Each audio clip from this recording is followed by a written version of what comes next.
Hello friends, मेरा नाम राकेश वर्मा और मेरे यूट्यूब चैनल पे आपका स्वागत है। आज के वीडियो में दोस्तों हम सीखेंगे भिन्न निकालना, भिन्न में छोटा या बड़ा भिन्न निकालना, उनको आरोही अवरोही क्रम में जमाना सीखेंगे। आर पार गुणा का नियम या जिसको बोलते हैं क्रॉस मल्टीप्लिकेशन रूल।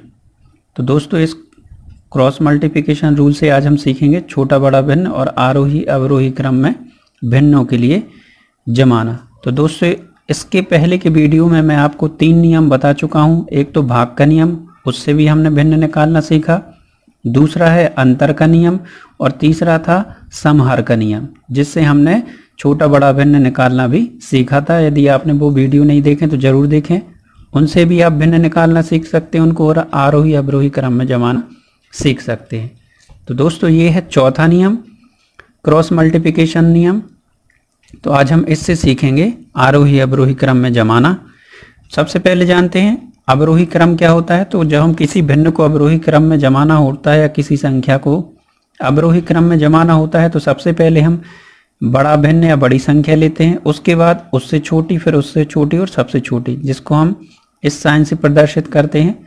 सबसे बड़ा भिन्न पहले यहाँ लिखते हैं जिसकी तरफ ये 2 पॉइंट होते हैं और जिसकी तरफ ये छोटा पॉइंट होता है उसकी तरफ हम छोटी संख्या भिन्न लिखते हैं। तो आप इस तरीके से लिखते हैं।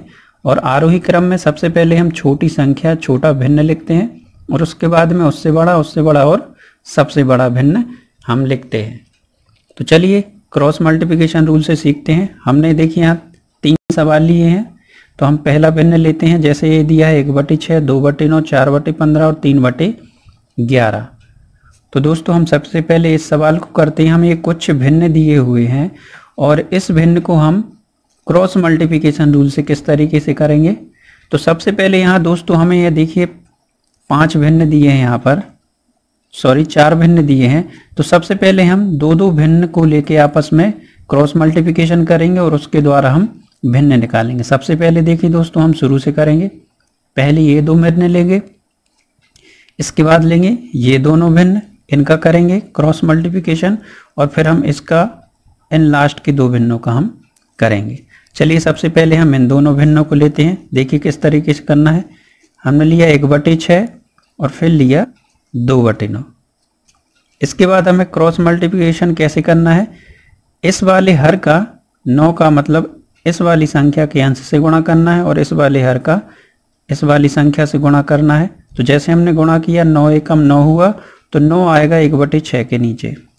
फिर इसके बाद ये हुआ 6 दूनी 12, तो ये 12 आएगा इसके नीचे। तो आप देख रहे हैं इसमें 9 और 12 में 12 बड़ा है। इसका मतलब ये हुआ कि 12 का ये 12 के ऊपर ये 2/9 है, यह भिन्न बड़ा होगा और छोटा होगा 1/6। यहाँ पे हमें 2 भिन्न मिल गए। सबसे बड़ा मिल गया 2/9 और फिर 1/6। अब लेंगे हम 2/9 और 4/15 को। हमने लिया 2/9 और फिर लिया 4/15। तो यहाँ पे हम फिर से करेंगे वही, इस हर का इस अंश में गुणा और इस वाले हर का इससे गुणा। तो 15 दूनी होता है 30, यहाँ लिख लीजिए। 9 का गुणा होगा 4 से, तो 9 चौके हुआ 36 हो गया। अब इस देखिए इसमें सबसे बड़ा भिन्न कौन सा है, 36 मतलब 4/15। तो यहाँ पे आप लिख लीजिए 4/15 और ये बड़ा है किससे, 2/9 से, क्योंकि यहाँ कम है 30, 2/9। इसके बाद हम लेंगे 4/15 और 3/11। 4/15 और 3/11 इनका भी हम क्रॉस मल्टीप्लिकेशन करेंगे। 11 का 4 में होगा तो यहाँ लिखा जाएगा 44 और 15 ती होता है 45। अब देखिए इसमें बड़ा कौन सा है, 45 मतलब 3/11 इसमें बड़ा हो गया और इससे छोटा हो गया 4/15। आप देख रहे होंगे जो बड़ा होता है भिन्न उसके सामने ये 2 पॉइंट वाला या बड़े का जो साइन है इस तरीके से लगाते हैं। 2 पॉइंट जिसकी ओर हो वह बड़ा और जिसकी तरफ 1 पॉइंट होता है वह सबसे छोटा। तो आप इस तरीके से समझ गए हैं। अब हमें यहाँ पर ये भिन्न मिल चुके हैं। अब इसके लिए हम अवरोही क्रम में जमाएंगे। अवरोही क्रम में किस तरीके से जमेगा, देखिए यहाँ पर अवरोही क्रम में जमाने के लिए आपको क्या करना पड़ेगा। सबसे पहले हमें लेना पड़ेगा बड़ा भिन्न। तो दोस्तों बस हमें इसमें एक बड़ा भिन्न निकालना है, उसके बाद सभी क्रम से जम जाएंगे। तो बड़ा भिन्न निकालने के लिए आपको क्या देखना पड़ेगा, ये देखने पड़ेंगे आपको जो हमने मान निकाले हुए थे। इसमें आपको सबसे बड़ा देखना है। तो सबसे बड़ा क्या है, 45, और 45 का भिन्न क्या है, 3/11। बस आप 3/11 लिख लें। इससे छोटा आपको पता है 4/15 है। 4/15 से हमें यहाँ भी दिख रहा है 2/9 छोटा है, तो 2/9 लिख लेंगे। और 2/9 से छोटा है 1/6, तो 1/6 लिख लेंगे। इस तरीके से देखिए अवरोही क्रम में आपने जमा लिया। पहले बड़ा भिन्न मिल गया, उससे छोटा और सबसे छोटा। ये देखिए आरोही क्रम में जम गया। और इसी तरह हमें मालूम चल गया कि ये जो 3/11 है यह सबसे बड़ा भिन्न मिल गया हमें इन भिन्नों में सबसे बड़ा भिन्न। और 1/6 जो होगा यह सबसे छोटा भिन्न। ये देखिए हमें दोनों चीज मिल गई, बड़ा भिन्न भी मिल गया, सबसे छोटा भिन्न भी मिल गया। इसको अवरोही क्रम में भी जमा लिया। अब इसको आरोही क्रम में जमाना है, तो आरोही क्रम इसका उल्टा हो जाता है। आरोही क्रम में हम सबसे पहले सबसे छोटा भिन्न लेते हैं, उसके बाद लेते हैं उससे बड़ा मतलब 2/9, फिर उससे बड़ा 4/15 और फिर उससे सबसे बड़ा भिन्न 3/11। तो ये आपका जम गया दोस्तों आरोही क्रम में। तो देखा दोस्तों क्रॉस मल्टीप्लिकेशन के रूल से भी आप कितने आसानी से भिन्नों को निकाल सकते हैं। अब करते हैं एक और दूसरा सवाल, यहाँ पे कर लेते हैं। हमें दिया है 8/9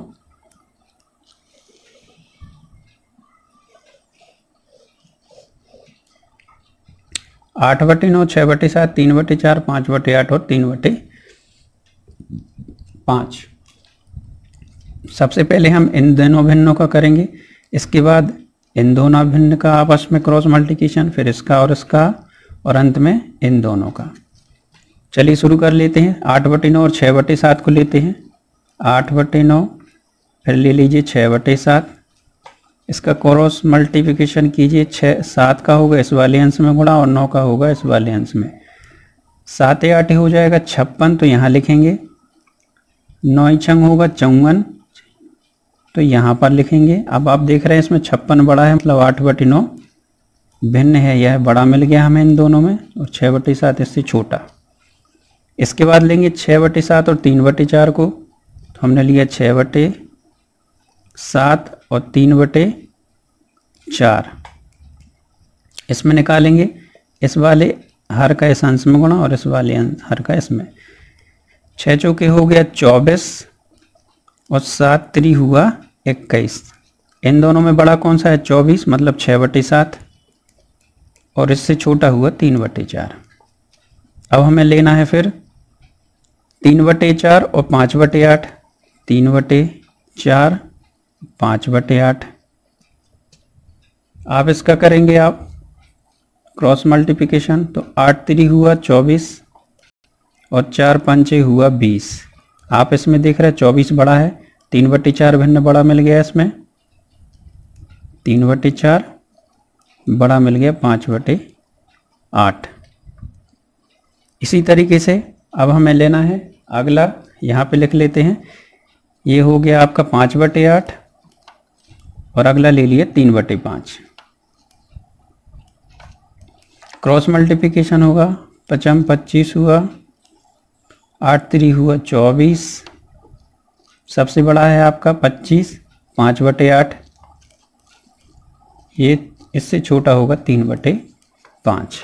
अब आपको सबसे बड़ा भिन्न निकालना है, तो आप इस पे बस ध्यान दें। सबसे बड़ा अंक है 56, इसका मतलब है 8/9। तो आप इसको अवरोही क्रम में किस तरीके से जमाएंगे,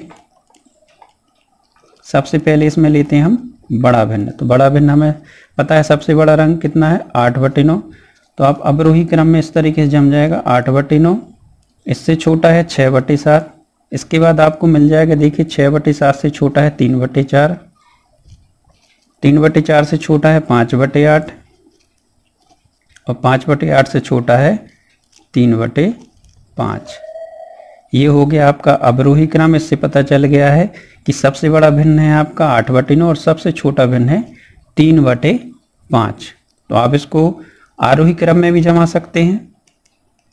आरोही क्रम क्या होगा, इसका जस्ट उल्टा, सबसे पहले छोटा भिन्न, उसके बाद उससे बड़ा भिन्न, उसके बाद उससे बड़ा भिन्न, फिर उसके बाद उससे बड़ा भिन्न, सबसे बड़ा 8/9।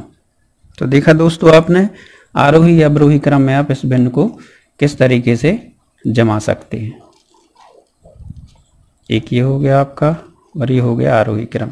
एक सवाल और लेते हैं, 3/5, 5/7 और 7/9। इसको भी समझ लीजिए दोस्तों। हमें दिया है 3/5, 5/7 और 7/9। पहले हम इन दोनों भिन्नों को करेंगे, फिर इन दोनों भिन्नों का। सबसे पहले किया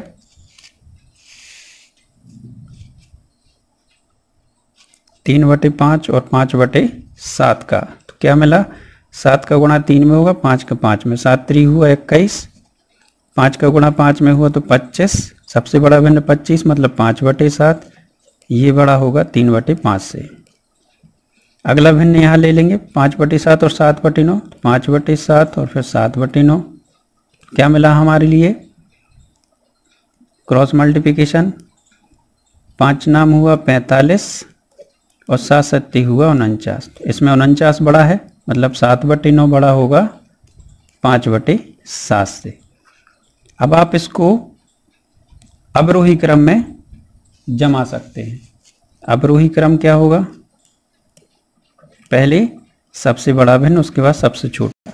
सबसे बड़ा भिन्न निकालने के लिए आप बस इनको देखें, सबसे बड़ा है इन चारों में 49 मतलब 7/9 सबसे बड़ा होगा। 7/9 से छोटा आप देख रहे हैं 5/7 है, और 5/7 से छोटा है आपका 3/5। इस तरीके से आपको मिल गया दोस्तों, सबसे बड़ा भिन्न होगा 7/9 इन भिन्नों में, और सबसे छोटा भिन्न होगा 3/5।